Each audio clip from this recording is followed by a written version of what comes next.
MP में कांग्रेस ने लोकसभा चुनाव के लिए एक नई स्ट्रेटेजी पर काम करना शुरू कर दिया है। कांग्रेस ने हर वर्ग को साधने के लिए अलग अलग समाजों के बनाए गए प्रकोष्ठों के जरिए वोटर्स तक पहुंचने पर काम शुरू कर दिया गया है।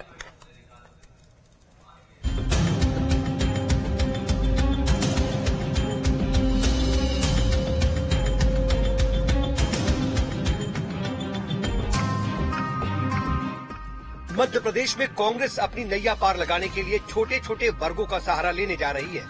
दरअसल कमलनाथ ने प्रदेश अध्यक्ष रहते हुए जिन अलग अलग समाजों के प्रकोष्ठ बनाए थे, अब लोकसभा वार उनकी जिम्मेदारी तय की गई है। इनके जरिए कांग्रेस विशेष पिछड़ी जनजाति और अनुसूचित जाति में अपना वोट प्रतिशत बढ़ाने की कोशिश में जुटी हुई है।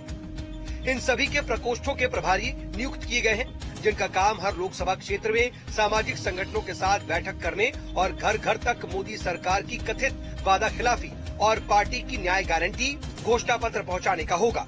दरअसल प्रदेश में कांग्रेस की सरकार बनने के बाद उन सभी वर्गों से जुड़े प्रकोष्ठ गठित किए गए थे जो राजनीतिक तौर पर पीछे रह गए थे। इन्हें न केवल प्रदेश संगठन में स्थान दिया गया, बल्कि प्रकोष्ठों के माध्यम से मतदान केंद्र तक पहुँचाने का प्रयास भी किया गया। राजनीतिक विशेषज्ञों का मानना है कि भले ही कांग्रेस के पास अब प्रचार के लिए कम समय बचा हो, पर इस तरह छोटे वर्गों में अपने घोषणा पत्र को लेकर जाने से थोड़ा बहुत असर तो जरूर पड़ेगा।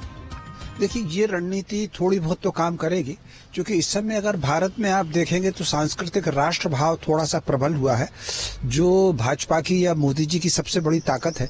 इसको अगर थोड़ा सा कमजोर करना है तो केवल जाति फैक्टर ही है जिसको कमजोर कर सकते हैं। तो हालांकि पहले कांग्रेस जाति नारा ही था उनका, न जात पर न पात पर मोहर लगेगी हाथ पर।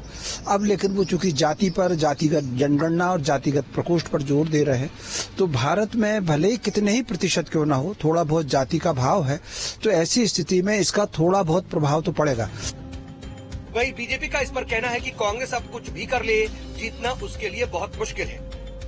जहाँ तक ये प्रकोष्ठ की बात कर रहे हैं ना, कांग्रेस के पास कार्यकर्ता नहीं है, कांग्रेस के पास संगठन नहीं है। सारी जो मुंह चलाने की, जुबान चलाने के काम कर सकते हैं, ये कर रहे हैं और जनता भी इनको समझती है, इन झूठों को।